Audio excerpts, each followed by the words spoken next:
Bonjour à tous, je vous propose aujourd'hui dans cette vidéo de parler de l'installation de JDOM sur un Raspberry Pi. Alors JDOM c'est la solution domotique donc qui va vous permettre de piloter votre maison et vous interfacer avec l'ensemble des appareils que vous pouvez avoir. Ça peut être du Philips Hue, ça peut être du Netatmo pour chauffage, sécurité, etc. Mais plein d'autres produits, plein de protocoles, etc. Mais pour pouvoir installer JDOM, il vous faut un support. Dans cette vidéo-ci en particulier, on va parler donc de l'installation de JDOM sur un Raspberry Pi. Alors pourquoi un Raspberry Pi alors que JDOM s'installe sur un tas de matériel? C'est parce que je veux vous proposer la solution qui, à mon sens, est la plus pertinente quand vous voulez installer une solution domotique, et en l'occurrence ici JDOM, en tant que solution pérenne dans le temps, que vous pouvez mettre à jour, autonome, etc. Il y a plein de manières d'installer JDOM, vous pouvez l'installer par exemple aussi sur un NAS, en virtualisé, etc. Pour moi, c'est pas quelque chose qu'il faut mettre dans un environnement de production, je dirais, un environnement que vous utilisez au quotidien. Il faut essayer au maximum de séparer, de diviser les différents systèmes que vous utilisez pour qu'en cas de panne, eh bien, le moins de fonctionnalités de votre domotique soit impacté. Donc, sur un NAS, par exemple, si votre NAS tombe en panne à cause d'un problème de stockage pour des vidéos, des photos ou autres, vous risquez de perdre votre installation domotique. Donc, fiabilité, je dirais, le Raspberry Pi. Consommation, parce que ça consomme très peu, et donc c'est un appareil qui va être dédié, mais consommer assez peu d'énergie. Donc on va partir là-dessus. Dans cette vidéo, je vous montre que l'installation de JDOM, ici c'est plus un livre de recettes que l'installation officielle telle qu'elle est documentée sur le site JDOM, parce que je vous pointerai aussi vers la documentation officielle JDOM, les étapes à travers lesquelles moi je passe pour avoir une installation fiabilisée. Alors pour cette installation technique, et je le redis, ce n'est ni la configuration ni l'utilisation de JDOM, je vous conseille un Raspberry Pi 2B+, ou, donc moi c'est ce que j'utilise au quotidien, donc ça fonctionne très bien avec, même avec une installation assez lourdement chargée, ou un Raspberry Pi 3B, Pi 3B+, même si vous avez la possibilité d'avoir de mettre la main dessus, donc Pi 2B+, ou Pi 3B, c'est déjà très bien, Pi 3B+, c'est encore mieux, donc un Raspberry. Normalement, pour faire fonctionner un Raspberry, il vous faut une carte SD, sur laquelle vous installez votre OS. Moi je vous déconseille l'utilisation d'une carte SD, problème de fiabilité. À la place de la carte SD, je vous conseille soit une clé USB pour augmenter la fiabilité du système du stockage, donc du système de stockage de vos fichiers, augmenter un petit peu la fiabilité. Elle a des cycles de vie qui seront un peu plus longs, la clé USB, mais c'est pas encore idéal. Ce que je vous conseille vraiment, c'est le disque externe USB, alors avec un adaptateur de récupération si vous voulez, parce que de toute façon, le Raspberry Pi 3, quelle que soit sa déclinaison, et le Pi 2 ne supportent que l'USB 2, donc pas besoin d'avoir un foudre de guerre. Ça peut être un SSD, mais petit format, vous n'avez pas besoin de beaucoup de stockage, ou un disque dur à plateau avec un adaptateur. Enfin, je vous conseille une connexion câblée filaire, donc connexion RJ45. Je vous montrerai les étapes pour fiabiliser aussi cette connexion filaire. Voilà, avec ça vous pouvez rajouter un boîtier, et puis évidemment l'alimentation du Raspberry Pi. Tout ça est décrit dans ma vidéo qui présente le Raspberry Pi. Voilà, on s'attaque tout de suite à l'installation de JDOM sur le Raspberry Pi, et puis je vous montre dans le détail les différentes étapes à suivre. Alors la première étape est d'aller sur le site de l'organisation Raspberry Pi, donc raspberrypi.org, et d'aller télécharger Raspbian. Raspbian est tout simplement la distribution Debian pour Raspberry Pi. Donc la version à télécharger, ce sera la Raspbian Stretch Lite. Quelques mots au niveau de la version de Raspbian. Donc actuellement on est sur la Raspbian Stretch, qui est la version 9.5 de Raspbian, donc disponible en juillet 2018. C'est possible qu'au moment où vous regardez cette vidéo, une nouvelle version soit sortie. Donc dans ce cas-là, prenez-la si elle est compatible avec JDOM. Et vous avez deux possibilités, Lite ou Desktop. Donc Desktop, c'est celle qui a l'interface graphique, le bureau et compagnie. Lite est pour installer un petit serveur. Et donc nous, comme on va installer un petit serveur, eh bien c'est cette version-ci qu'on va télécharger. Donc moi en l'occurrence, je vais vous faire la démonstration sur la version du 27 juin. Il est possible que de nouvelles versions sortent, et de toute façon, quoi qu'il arrive, vous pouvez toujours faire des updates ou des upgrades vers des versions plus récentes de Raspbian. Donc téléchargez la version que vous verrez au moment de la vidéo. Donc vous téléchargez ici le zip, et je ne décris pas la procédure dans la vidéo, mais si vous voulez vérifier que votre archive n'est pas corrompue, vous avez ici l'empreinte SHA qui vous permettra de vérifier que le zip n'est pas corrompu. Une fois le téléchargement effectué, on va se rendre sur l'application Etcher. Donc l'application Etcher, c'est l'application que j'ai déjà utilisée pas mal de fois dans beaucoup de vidéos pour vous montrer comment installer une image sur une carte SD ou un support USB. Je vous rappelle que moi je vais faire une installation sur un support USB, donc ici une clé USB pour la démo, mais ce serait un SSD plutôt branché en USB sur une installation de production. En tout cas, je vous le conseille pour éviter tout souci de corruption de données. Donc, première étape, sélectionnez tout simplement l'image que vous venez de télécharger. Donc, la voici. Vous avez ici la taille de l'image en elle-même, donc la taille une fois décompressée. Et puis, vous avez ici la taille de votre support. Donc, faites attention qu'il y ait suffisamment d'espace libre sur votre support pour que ce soit intéressant. Et quand vous avez trouvé un support qui convient, fiable, etc., vous lancez la procédure de flash qui va prendre quand même quelques temps.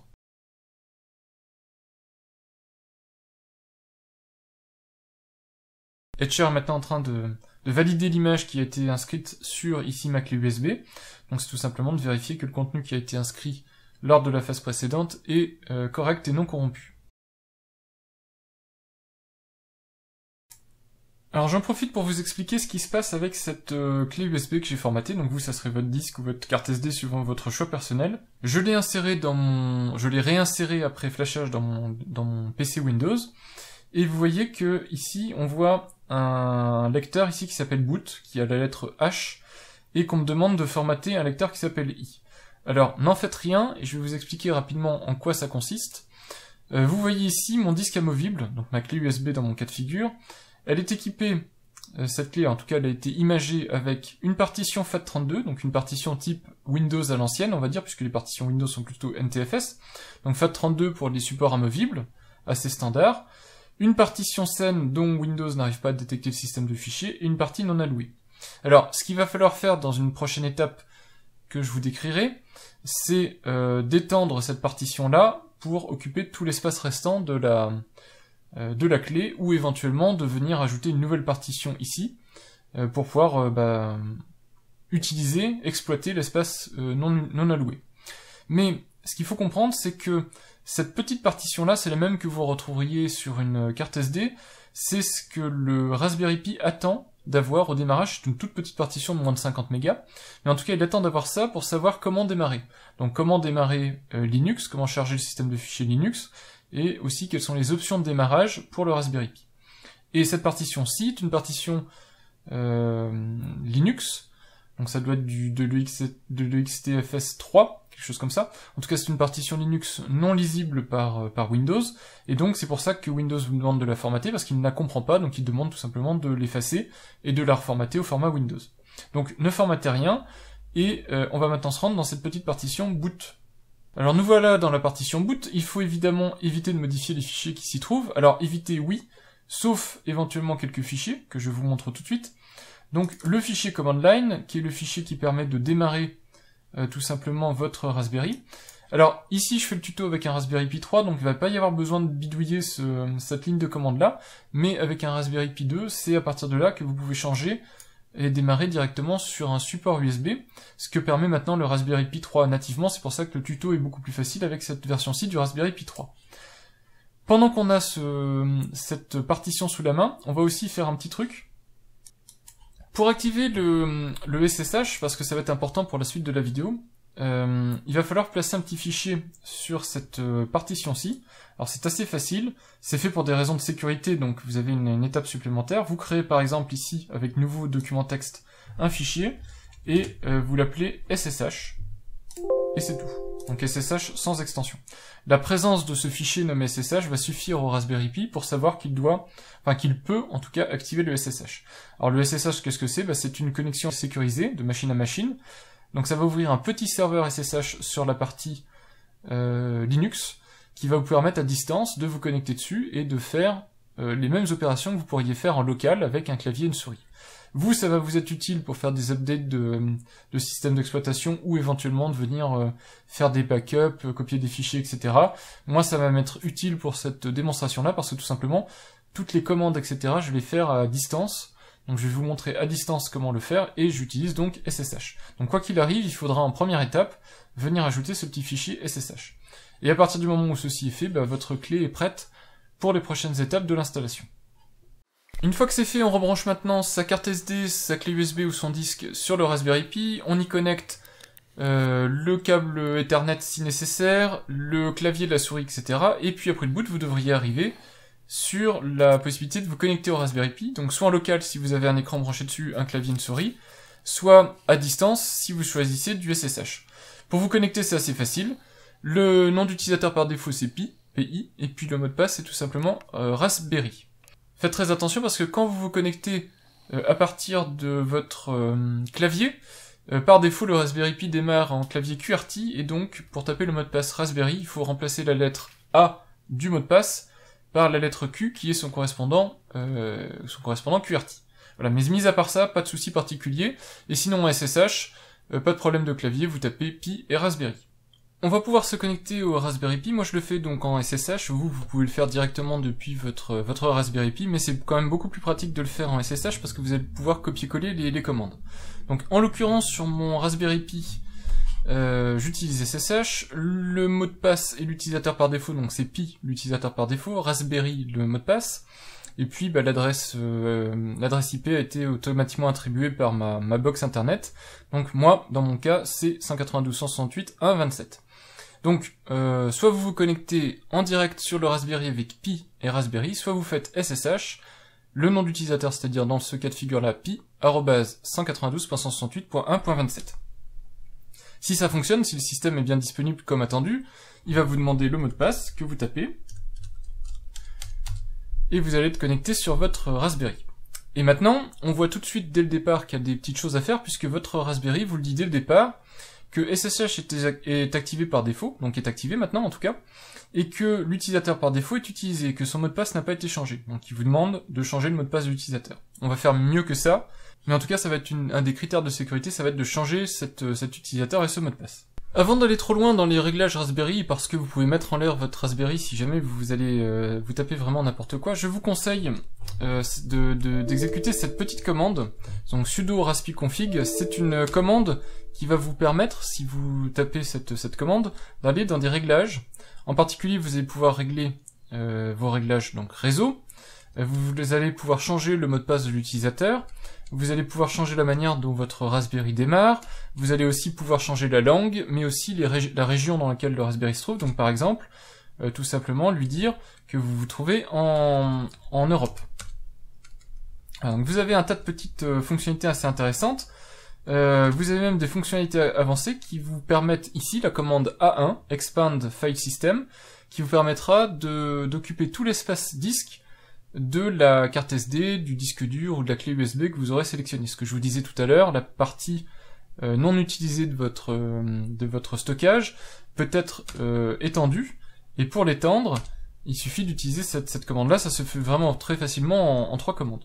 Alors la première étape que je fais moi, en tout cas avant d'installer JDOM, ça va être de définir un utilisateur avec un mot de passe fort sur mon Raspberry. Alors pour ça, il y a une série de commandes à taper. La première commande que vous allez taper, c'est sudo. Donc ça, la commande sudo, elle est à connaître, c'est la commande d'élévation des privilèges, donc qui vous permet d'exécuter une commande en tant que super utilisateur. User add pour ajouter un utilisateur, JDOM, avec la création d'un home. Donc vous tapez cette commande et vous allez avoir l'utilisateur JDOM qui va être créé dans votre Raspberry. Ensuite, on va changer le mot de passe de cet utilisateur JDOM.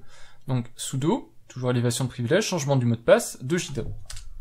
Alors, moi je vais taper un mot de passe faible, parce que c'est ici pour des questions de démo, mais rappelez-vous que c'est une machine qui va être exposée à l'internet, et donc vous devez impérativement mettre un mot de passe fort. Pour créer un mot de passe fort, si vous ne savez pas comment le créer, vous avez différents sites qui existent sur internet, en tapant mot de passe, par exemple mot de passe XYZ, c'est un site que j'utilise de temps en temps. Moi je vous conseille tout simplement le site web de Dashlane, donc vous corrigez ici ce que vous voulez faire, donc par exemple vous pouvez enlever les symboles et rendre le mot de passe prononçable. Vous pouvez éventuellement le raccourcir un petit peu si jamais vous n'arrivez pas à vous rappeler du mot de passe. L'avantage de ce type d'interface, c'est qu'elle vous permet rapidement de choisir lettres et chiffres, ce qui vous fait déjà un mot de passe assez évolué. Mais si vous choisissez prononçable, ça restreint aux lettres majuscules et minuscules, avec une certaine longueur, mais en tout cas avec un mot de passe qui éventuellement peut vous parler, peut vous dire quelque chose, mais quand même suffisamment fort pour résister à des attaques. Voilà, l'idéal étant évidemment de choisir avec des chiffres et des symboles, mais dans ce cas-là, vous allez avoir du mal à le retenir, et ce sera un petit peu dommage de ne pas pouvoir intervenir sur votre Raspberry facilement. Voilà, donc en tout cas vous choisissez un mot de passe fort, et une fois le mot de passe fort choisi, vous le tapez, Donc une première fois, et puis une deuxième fois, pour confirmer que ce nouveau mot de passe est utilisé. Ensuite, on va ajouter cet utilisateur, JDOM, donc le nouvel utilisateur que j'ai créé. Alors vous pouvez le nommer comme vous voulez, hein, j'ai oublié de le préciser, mais JDOM, vous pouvez choisir le nom que vous voulez. C'est votre nom d'utilisateur sur le Raspberry sur lequel va être installé votre JDOM. Vous pouvez donc ensuite ajouter, enfin vous devez en tout cas ajouter cet utilisateur JDOM aux sudoers, c'est-à-dire aux utilisateurs qui ont la capacité de faire un sudo. Sinon vous ne pourrez pas exécuter des commandes avec élévation de privilèges. Donc vous tapez cette commande-ci, et vous allez voir que l'utilisateur JDOM a été ajouté au groupe sudo, et donc elle a maintenant la possibilité de faire une élévation de privilèges. Alors quand c'est fait, deux options, soit vous rebootez votre Raspberry Pi et puis vous exécutez cette commande-là, soit vous l'exécutez tout de suite si vous êtes sûr que la commande a été correctement utilisée. Moi on va faire l'option avec redémarrage. Donc pour redémarrer, vous tapez cette commande-là, donc sudo shutdown-r, donc ça reboot, et maintenant.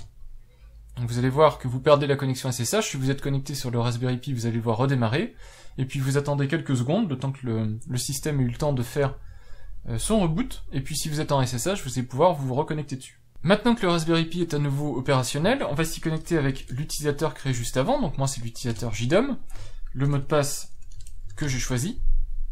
Donc on voit qu'on est connecté maintenant avec l'utilisateur JDOM, et ici on me dit que l'utilisateur Pi avec le mot de passe Raspberry est toujours disponible, effectivement.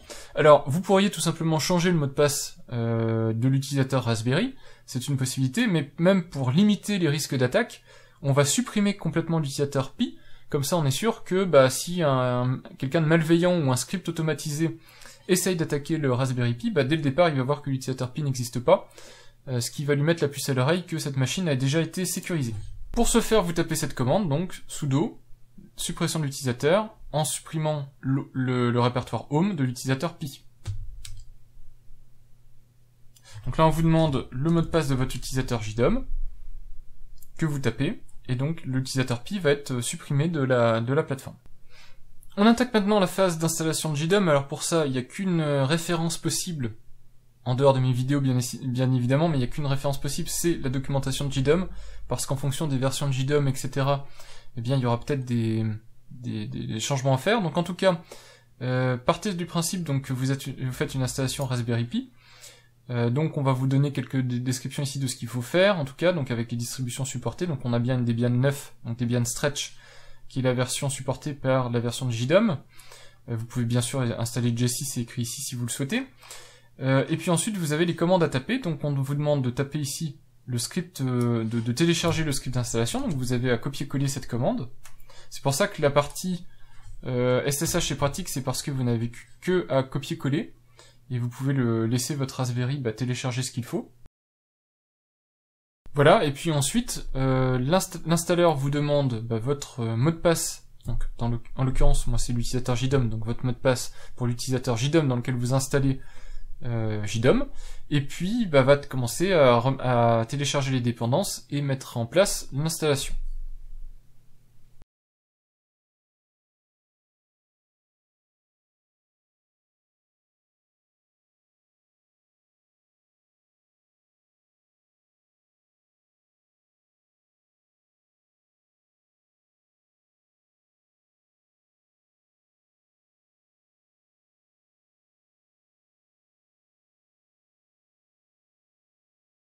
L'installation de JDOM est maintenant faite, il est grand temps de redémarrer l'installation, donc pour ça, la même commande que tout à l'heure.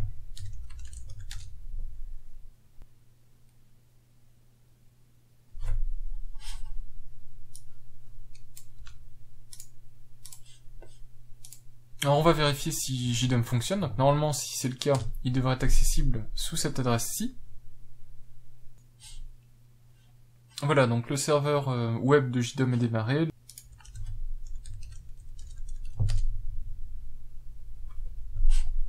Et il suffit de se connecter à JDOM avec l'utilisateur admin et vous arrivez directement dans la petite interface qui vous donnera guide de démarrage, documentation, etc. On pourrait croire à partir de ce moment-là que c'est fini, que vous avez fait l'essentiel, etc. puisque vous avez accès à JDOM, vous avez un utilisateur, etc. C'est suffisant si vous voulez tester JDOM, c'est insuffisant si vous voulez exploiter JDOM, enfin cette installation de en tout cas de JDOM, de manière productive, c'est-à-dire vous voulez la brancher sur internet et commencer à l'utiliser pleinement, parce qu'elle n'est pas suffisamment sécurisée. On va voir maintenant comment l'optimiser et comment la sécuriser. Alors, pour l'optimiser, il va falloir suivre tout d'abord cette section-ci, étant donné qu'on est sur un serveur web, donc un petit serveur web donc autonome sans interface graphique. Il est possible d'optimiser la partie vidéo du Raspberry Pi pour économiser un petit peu de mémoire et puis récupérer cette mémoire-là à d'autres fins. Donc vous avez les commandes qui sont listées ici. Donc là pour le coup c'est encore plus simple puisqu'il suffit de lire et de suivre les recommandations fournies par JDOM.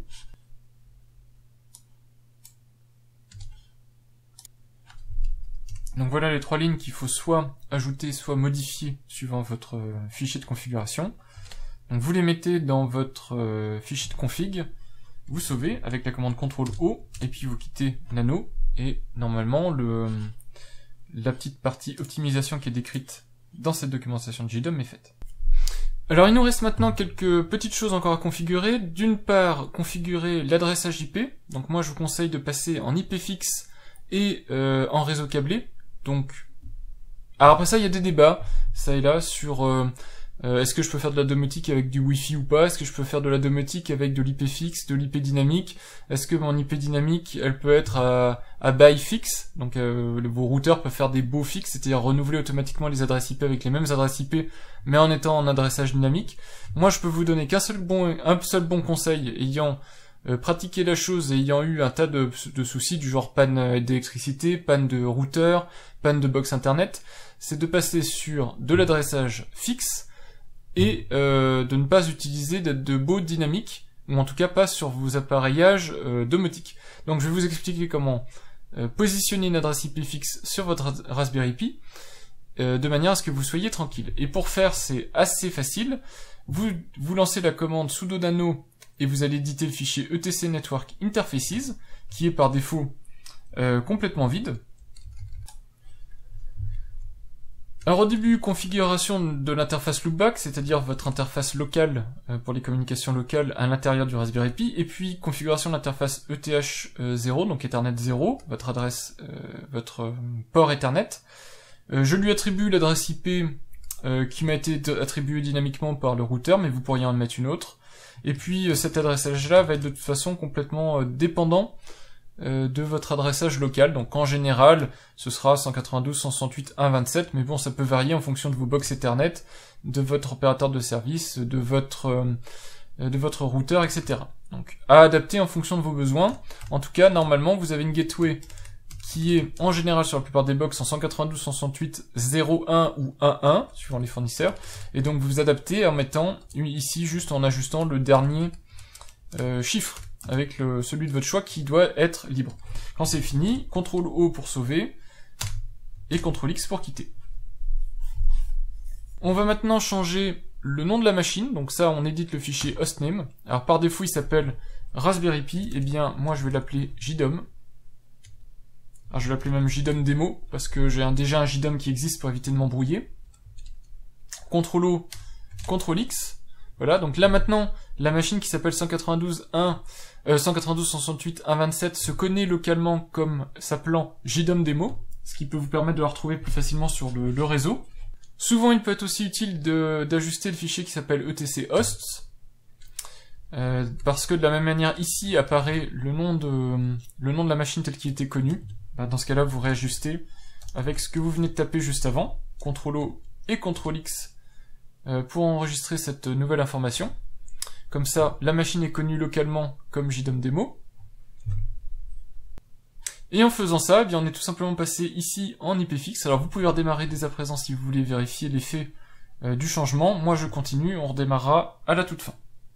On va quitter 2 secondes le monde du réseau pour se focaliser sur le swap. Donc le swap, c'est le réglage de la gestion entre la mémoire et le disque. Donc quand une machine quelconque, ça peut être un Raspberry mais aussi un PC, n'a pas assez de mémoire vive, elle va swapper, c'est-à-dire qu'elle va copier une partie de sa mémoire vive sur sa mémoire morte. Donc ici, comme on parle peut-être d'une carte SD, d'une clé USB ou d'un disque, ça ralentit fortement le Raspberry, donc il faut limiter au maximum le swap. Et puis on sait qu'on est quand même sur une machine qui fait que du serveur, que du JDOM, donc on peut se permettre d'exploiter à fond la mémoire. Donc pour ça, on va éditer swapiness. Donc là, on vérifie déjà à combien on est. Donc on est censé être à 60. C'est le réglage par défaut. On va éditer ce fichier system control. On va à la toute fin et on ajoute la commande vm swapiness 10, c'est-à-dire qu'on passe de 60 à 10. Donc on enregistre ce réglage, on quitte et on va vérifier que le réglage a été appliqué. Pour appliquer le réglage et vérifier qu'il est appliqué, eh bien c'est tout simplement on désactive le swap et on le réactive. Quand c'est fait, il suffit de reprendre la commande d'au-dessus et de vérifier si elle a été appliquée. Alors pour ça, il va falloir redémarrer pour permettre au Raspberry Pi de prendre en compte ce nouveau réglage.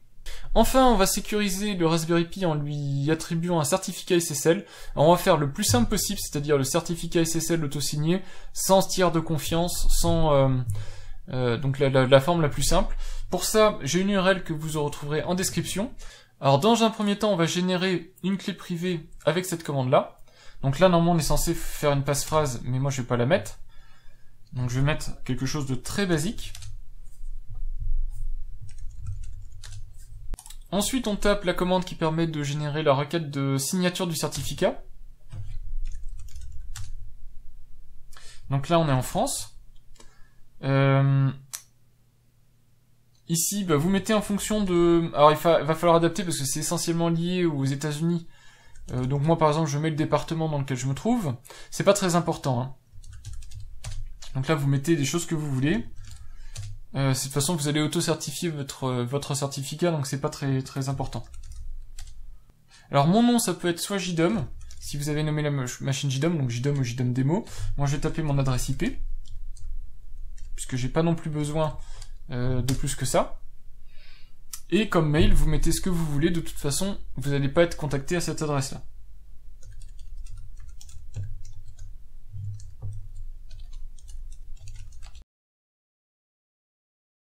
Voilà, donc ça c'est juste la requête d'autocertification. On va maintenant supprimer le mot de passe du certificat.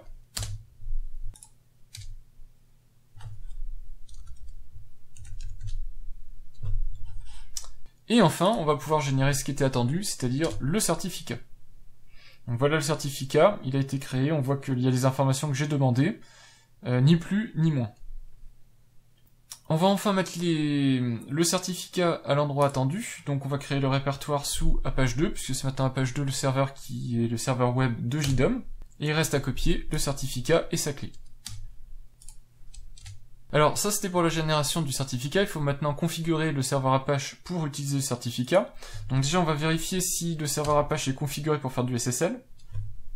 Donc ici on vérifie avec la commande si on vérifie si le SSL est démarré, donc on voit qu'il est activé. Et quoi qu'il arrive, on n'oublie pas de redémarrer le serveur Apache. Donc voilà, là on sait que maintenant tout est bon. Création d'un lien symbolique pour activer la configuration SSL. Et enfin, dans la configuration d'Apache, on va aller à la recherche du certificat SSL, donc qui est tout simplement ici. Et puis on va y insérer le nom de nos propres certificats SSL.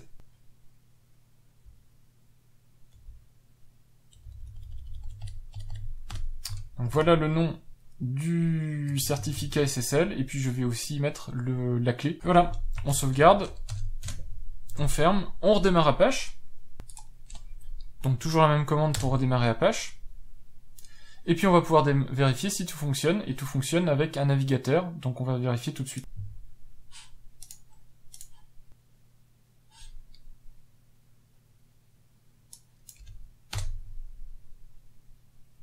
Voilà, et donc ça fonctionne. Alors on voit juste que la connexion est indiquée comme non sécurisée. Alors c'est-à-dire que le certificat qui est ici, on voit qu'il a été délivré à l'adresse IP que j'ai demandé, qu'il est d'une validité d'1 an, alors j'aurais pu mettre plus longtemps, 2 ans, etc. Il est indiqué comme non valide, tout simplement parce que je suis mon propre émetteur de certificat, il n'y a pas de tiers de confiance, donc du coup il n'y a pas de possibilité de s'assurer que ce certificat est complètement valide. Ça a des limitations au niveau sécurité, mais vous voyez que ça s'est fait en quelques commandes. Vous avez évidemment la procédure complète en description de la vidéo, et ça nécessite de passer par aucun site tiers, et vous avez quand même quelque chose de relativement sécurisé, en tout cas que moi je juge largement suffisamment sécurisé pour pouvoir vous lancer avec ça. Voilà. Après ça, vous pouvez avoir mieux, vous pouvez avoir des certificats certifiés, etc. Mais bah, ça peut coûter de l'argent, ou ça peut nécessiter plus de temps ou plus de connaissances. Voilà, bah, quand c'est fini, normalement, bah, vous avez une petite installation JDOM qui fonctionne. Alors, une dernière chose, évidemment, qu'on n'oublie pas de faire, c'est qu'ici, on a notre petit utilisateur admin. Cet utilisateur admin, il va falloir changer son mot de passe. Ça se passe dans la gestion des utilisateurs ici. Donc, vous voyez ici que l'utilisateur admin est actif. N'hésitez pas à activer la double authentification. La double authentification, c'est l'envoi via, enfin, la connexion via un serveur de double authentification, celui de Google, par exemple. Et puis, vous pouvez aussi éditer ici le mot de passe de votre compte admin, tout simplement parce que laisser l'utilisateur admin activé par défaut avec en plus ce mot de passe par défaut fait que toutes les étapes précédentes n'ont aucun intérêt. Votre installation de JDOM est trop attaquable. Voilà, donc vous changez ici votre mot de passe, un petit OK, et puis normalement tout devrait être bon. Voilà, et bien normalement suite à ça, vous avez une installation de JDOM, donc vous voyez qui est sécurisée en HTTPS, qui est une installation qui ne contient aucune configuration, mais qui est parfaitement fonctionnelle. Et si vous regardez dans la partie configuration réseau, vous voyez que vous pouvez activer le support de l'HTTPS en externe, et vous allez être prêt à démarrer. Voilà, c'était donc l'installation de JDOM sur mon Raspberry Pi. J'espère que les différentes étapes étaient claires. Si c'est pas le cas, bah, vous avez évidemment toujours les commentaires dans lesquels vous pouvez poser des questions ou demander plus d'informations. Vous avez évidemment le forum JDOM. JDOM est quand même réputé pour son forum et sa base d'utilisateurs qui sont toujours à même de répondre à vos questions, même les plus complexes. Vérifiez bien quand même avant de poser votre question que la question n'a pas déjà été posée et qu'elle n'y a pas une réponse soit dans la documentation, soit dans le forum. Toujours est-il que normalement, suite à cette vidéo, bah, vous devez être en mesure d'installer JDOM facilement sur votre installation, donc sur votre Raspberry Pi dans mon cas de figure. Et puis, bah, dans une prochaine vidéo, je vous expliquerai comment utiliser efficacement JDOM en fonction de vos cas d'utilisation. Voilà, et bien j'espère que cette vidéo vous aura été utile, et puis je vous dis à bientôt pour de prochaines vidéos. Au revoir!